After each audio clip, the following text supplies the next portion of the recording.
बच्चों, आज हम पढ़ेंगे बाल महाभारत पाठ 2 भीष्म प्रतिज्ञा। इस पाठ में हम जानेंगे किस प्रकार देवव्रत ने भीष्म प्रतिज्ञा ली और पाठ में आए हुए कठिन शब्दार्थ उसके प्रश्न उत्तरों को भी अच्छे से देखेंगे। तो पूरे पाठ को समझने के लिए वीडियो में अंत तक बने रहिए। तेजस्वी पुत्र को पाकर राजा प्रफुल्लित मन से नगर को लौटे और देवव्रत राजकुमार के पद को सुशोभित करने लगे। जब गंगा ने देवव्रत को राजा शांतनु को सौंप दिया तो ऐसे तेजस्वी पुत्र को पाकर राजा बहुत प्रफुल्लित हुए, मतलब बहुत ज्यादा प्रसन्न हुए और वहां से अपने पुत्र को लाकर राजमहल में राजकुमार के पद पर राजा का पुत्र क्या कहलाता है? राजकुमार। 4 वर्ष और बीत गए। एक दिन राजा शांतनु यमुना तट की ओर घूमने गए तो वहां अप्सरा से सुंदर एक तरुड़ी खड़ी दिखाई दी। तरुड़ी का नाम सत्यवती था। अब यहाँ पर क्या हुआ? 4 साल बीत गए राजा को अपने पुत्र के साथ, देवव्रत के साथ, और अचानक से राजा एक दिन यमुना तट के किनारे यानी कि यमुना नदी के किनारे घूमने के लिए गए तो वहां पर उन्होंने क्या देखा? अप्सरा सी सुंदर। यहाँ पर क्या है? ये समानता प्रकट करने के लिए, तुलनात्मक है ना। अप्सरा सी, जैसे अप्सराएं सुंदर होती है वैसी एक सुंदर तरुड़ी मतलब होती है टीनेज की लड़की, है ना, किशोरावस्था की लड़की मान सकते हो आप। तरुण आएगा लड़के के लिए और तरुड़ी आएगा स्त्री के लिए। तो यहाँ पर एक बहुत ही सुंदर लड़की खड़ी उन्हें दिखाई दी जिसका नाम, तरुड़ी का नाम मतलब उस लड़की का नाम क्या था? सत्यवती। गंगा के वियोग के कारण राजा के मन में जो विराग छाया हुआ था वह इस तरुड़ी को देखते ही विलीन हो गया। उस सुंदरी को अपनी पत्नी बनाने की इच्छा उनके मन में बलवती उठी। उन्होंने सत्यवती से प्रेम याचना की। सत्यवती बोली, मेरे पिता मल्लाओं के सरदार हैं, पहले उनकी अनुमति ले लीजिए, फिर मैं आपकी पत्नी बनने को तैयार हूँ। अब यहाँ पर गंगा के द्वारा, गंगा जो राजा को छोड़ के चली गई थी, तो राजा से अलग होने की वजह से जब गंगा चली गई तो राजा अकेले रह गए। तो राजा बहुत दुखी हो गए। वियोग मतलब होता है, वियोग का विलोम क्या हो जाएगा? संयोग। ठीक है, जब साथ रहते तो संयोग और अलग हो गए तो वियोग, जिसके कारण राजा का मन में बहुत ज्यादा विराग मतलब बहुत कह सकते दुख छाया हुआ था। और जब इस तरुड़ी को देखा तो राजा के मन में वो जो दुख था, वो एक तरीके से जो निराशा थी वो गायब हो गई और उन्हें लगा क्यों ना यह जो लड़की है, ये जो सुंदरी है, इसको मैं अपनी पत्नी बना लूं। उनके मन में ऐसी इच्छा बलवती मतलब उत्पन्न हुई। ऐसा उन्हें लगा कि ये लड़की मेरी पत्नी, मैं इसको अपने बना सकता हूँ। उन्होंने सत्यवती से प्रेम याचना की और उन्होंने सत्यवती से कहा कि क्या तुम मेरे से शादी करोगी? लेकिन सत्यवती ने क्या कहा कि मेरे पिता जो है मल्लाओं के सरदार है, नाव चलाने वाले को, है ना, क्या बोलते हैं? मल्ला। और बहुत सारे मल्ला जो है उनके एक सरदार होता है। जैसे आप देखते हो कि हमारे जितने भी व्हीकल्स होते हैं, ऑटो टैक्सी जो है ना, वहां पर भी ऐसे ही बहुत मल्लाओं के सरदार हैं, यानी कि केवट, केवट भी बोल सकते हो आप, है ना। उनकी अनुमति यानी कि पहले उनकी आज्ञा ले लो, फिर मैं तुम्हारी पत्नी बनने के लिए तैयार हूं। यहाँ पर मैंने आपको कुछ ट्रिगर वर्ड दिए, जैसे शांतनु का सत्यवती के साथ विवाह प्रस्ताव, केवट द्वारा विवाह हेतु शर्त रखना, है ना। इसमें राजा शांतनु ने जब अपनी इच्छा उन पर प्रकट की तो केवट राज ने कहा, आपको मुझे एक वचन देना पड़ेगा। राजा ने कहा, जो मांगोगे दूंगा, यदि वह मेरे लिए अनुचित न हो। अब यहाँ पर राजा शांतनु ने जब सत्यवती ने बोला कि मेरे पिता से अनुमति लेनी होगी, तो केवट राज के पास गए और उन्होंने क्या बोला कि मुझे आपकी पुत्री से विवाह करना है। तो केवट राज ने क्या कहा कि मुझे एक वचन देना पड़ेगा, मतलब एक वादा करना पड़ेगा। राजा ने कहा जो मांगोगे वो मैं दूंगा, अगर मेरे लिए अनुचित ना हो, यानी कि न्याय के अनुसार होना चाहिए, उचित होना चाहिए। अनुचित हुआ तो यानी कि डिमांड ऐसी होनी चाहिए जो न्याय के अनुसार हो, उचित हो तो मैं अवश्य पूरा करूंगा। केवट राज बोले, आपके बाद हस्तिनापुर के राज सिंहासन पर मेरी लड़की का पुत्र बैठेगा, इस बात पर आप मुझे वचन दे सकते हैं। अब केवट राज ने शर्त क्या रखी राजा के सामने कि हस्तिनापुर की यानी कि राजा के बाद जो राजा का पुत्र राज सिंहासन पर बैठता है, बड़ा पुत्र, वो देवव्रत ना बैठकर मेरी पुत्री का पुत्र बैठेगा, ऐसा केवट राज ने शर्त में रखा। केवट राज की शर्त राजा शांतनु को नागवार लगी। गंगासुत को छोड़कर अन्य किसी को राजगद्दी पर बिठाने की कल्पना तक उनसे न हो सकी। अब केवट राज की जो शर्त थी वो राजा के लिए अनुचित थी, क्योंकि जो पितृभक्त देवव्रत, जिनको राजा बहुत ज्यादा प्रेम करते हैं, देवव्रत के अंदर भी वो सारे गुण थे, है ना, शास्त्र ज्ञान, कुशाग्र बुद्धि, बलिष्ठ, पितृभक्त, ऐसे पुत्र को छोड़कर वो किसी और को कैसे राजगद्दी पर बिठा सकते हैं? गंगा सुत के, यानी कि गंगा सुत, सुत मतलब यहाँ पर पुत्र का पर्यायवाची है, गंगा के पुत्र को छोड़कर वो किसी और को गद्दी पर बिठाने की कल्पना भी नहीं कर सकते थे। निराशा और उद्विग्न मन से वह नगर की ओर लौटे, किसी से कुछ कह भी न सके, क्योंकि ये बात वो किससे कह सकते थे? बहुत ज्यादा निराश हो गए, बहुत दुखी मन से, भारी मन से नगर की ओर लौट आए, किसी से कुछ भी न कहा, पर चिंता उनके मन को कीड़े की तरह कुतर कुतर कर खाने लगी। और यह जो चिंता थी, यह जो परेशानी थी, वो लगातार उनके मन में उनको परेशान करती चली जा रही थी। देवव्रत ने देखा कि उनके पिता के मन में कोई न कोई व्यथा समाई हुई है। एक दिन उसने शांतनु से पूछा, पिताजी, संसार का कोई भी सुख ऐसा नहीं है जो आपको प्राप्त ना हो, फिर भी इधर कुछ दिनों से आप दुखी दिखाई दे रहे हैं, आपको किस बात की चिंता है? और देवव्रत, जो कि कुशाग्र बुद्धि का, तेज बुद्धि का देवव्रत, उसने तुरंत अपने पिता के मन को पहचान लिया, अपने पिता के मन को पहचाना, कि चेहरा देखा दुखी परेशान है ना, तो उन्होंने पूछा कि पिताजी, संसार का सारे सारे सुख आपके पास है, फिर भी मैं देख रहा हूँ कुछ दिनों से आप लगातार मुझे परेशान दिखाई दे रहे हैं, ऐसी कौन सी बात है जो आपको परेशान कर रही है? यद्यपि शांतनु ने गोलमोल बातें बताई, फिर भी कुशाग्र बुद्धि देवव्रत को बात समझते देर न लगी। उन्होंने राजा के सारथी से पूछताछ करके उस दिन केवट राज से यमुना नदी के किनारे जो कुछ बातें हुई उनका पता लगा लिया। पिताजी के मन की व्यथा जानकर देवव्रत सीधे केवट राज के पास गए और उनसे कहा कि वह अपनी पुत्री सत्यवती का विवाह महाराज शांतनु से कर दे। जब, जो कि एक बहुत बड़े पितृभक्त थे देवव्रत, उन्होंने अपने पिता की जो बातें गोलमोल सी थी घुमाने की कोशिश की। अक्सर पेरेंट्स क्या करते, अपने बच्चों को घुमाते है ना, कि भाई ऐसा नहीं है बेटा, मेरे पास कोई तकलीफ नहीं है, कुछ नहीं है, ऐसे ही। तो देवव्रत के पिता ने भी कुछ देवव्रत को ऐसा ही, लेकिन देवव्रत जो तेज बुद्धि के थे, कुशाग्र मतलब तेज बुद्धि के, वो तुरंत समझ गए कि मेरे पिता जो है वो सीधा सीधा आंसर नहीं दे रहे हैं।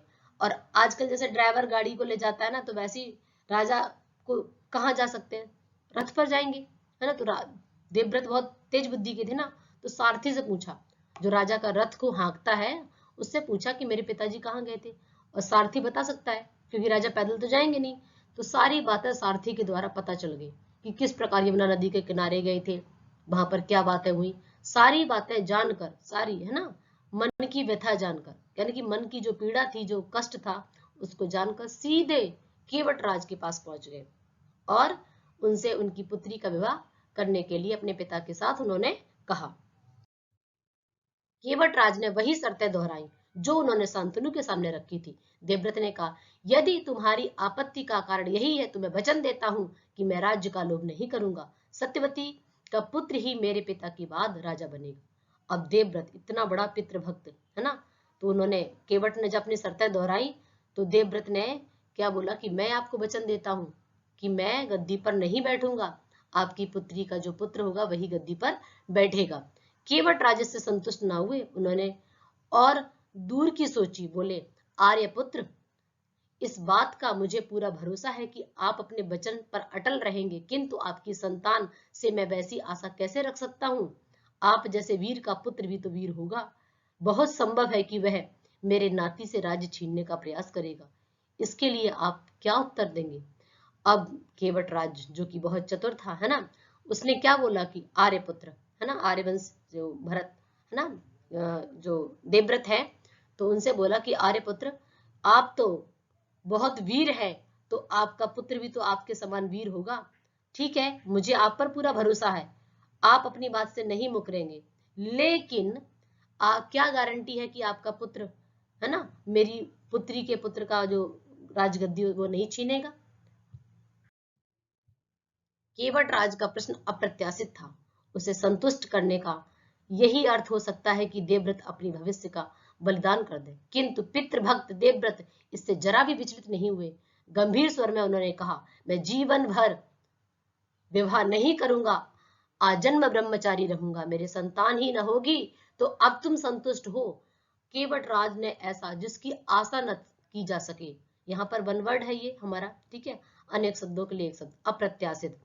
तो केवट राज ने ऐसा प्रश्न किया जिसकी किसी को उम्मीद नहीं थी, है ना, कोई अप्रत्याशित, लेकिन उसको संतुष्ट करने के लिए जो देवव्रत को एक ही समझ में आई बात, लेकिन पितृभक्त होने के कारण उन्होंने अपने जीवन का बलिदान देना ही उचित समझा और उन्होंने बिल्कुल भी उससे विचलित नहीं हुए, बिल्कुल भी घबराए नहीं, और उन्होंने बहुत ही कठोर स्वर में प्रतिज्ञा की कि मैं जीवन भर विवाह ही नहीं करूंगा, मैं आजन्म, मैंने जन्म से ही, यहाँ पर भी आ गया आपका वन वर्ड, ठीक है, और ये कह सकते हैं आपका उपसर्ग लगा हुआ आजन्म, है ना। तो उन्होंने बोला मैं जन्म से ही लेकिन क्या रहूंगा, ब्रह्मचारी रहूंगा, अर्थात मैं विवाह नहीं करूंगा, विवाह नहीं करूंगा तो मेरी संतान भी नहीं होगी। अब तो तुम संतुष्ट हो कि मेरे वचन भी, और मेरे जब संतान नहीं होगी तो मेरी संतान आपकी पुत्र का कैसे राजगद्दी छीन लेगा। किसी को आशा न थी कि तरुण कुमार ऐसी कठोर प्रतिज्ञा करेंगे, देवव्रत के भयंकर प्रतिज्ञा की, इसीलिए उस दिन से उनका नाम भीष्म पड़ गया। केवट राज ने सा आनंद अपनी पुत्री को देवव्रत के साथ विदा किया। अब इतनी कठोर प्रतिज्ञा कि पूरे जीवन भर मैं मतलब अविवाहित रहूंगा, विवाह नहीं करूंगा तो संतान नहीं होगी, ऐसी भयंकर प्रतिज्ञा जब सुनी केवट राज ने, बाकी लोगों ने तो कठोर का मतलब भीष्म, इसीलिए उनका नाम भीष्म पड़ा देवव्रत का। और केवट ने सा आनंद, आनंद के साथ, यहाँ पर भी हमारा उपसर्ग लगा है, बहुत ही खुशी खुशी अपनी पुत्री को देवव्रत के साथ विदा कर दिया, मतलब राजा शांतनु से विवाह करने के लिए।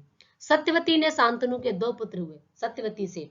अब सत्यवती और राजा शांतनु का विवाह हो जाता है, तो उन सत्यवती के 2 पुत्र हुए, एक का नाम था चित्रांगद, दूसरा विचित्रवीर।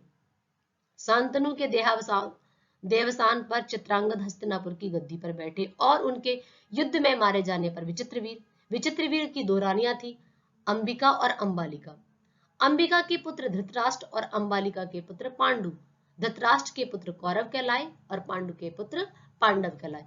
अब यहाँ से महाभारत की जो कहानी है ना, कि हमने एक पात्र को पहले जाना, देवव्रत कौन थे, देवव्रत का नाम भीष्म कैसे पड़ा, देवव्रत के पिता कौन थे, राजा शांतनु, और राजा शांतनु की 2 रानियां, एक आपकी गंगा और दूसरा सत्यवती।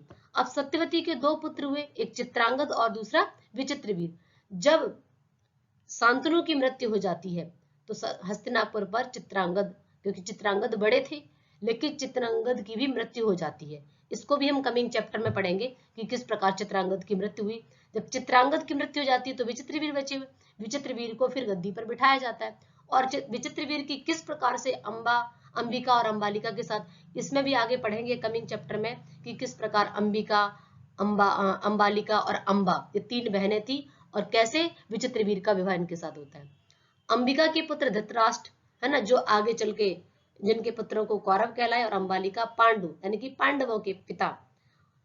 महात्मा भीष्म, इसीलिए वो महात्मा कहलाए। महात्मा भीष्म शांतनु के बाद कुरुक्षेत्र युद्ध का अंत होने तक उस विशाल राजवंश के सामान्य कुल नायक रहे, पूज्य बने रहे। शांतनु के बाद कुरुवंश का क्रम यह रहा, और इस प्रकार से राजा शांतनु का, भीष्म पितामह ने भले ही शादी ना की, लेकिन कुल नायक की तरह हमेशा वो पूजनीय रहे। सबने उनकी, मतलब एक तरीके से बड़े पितामह उनको कहते थे।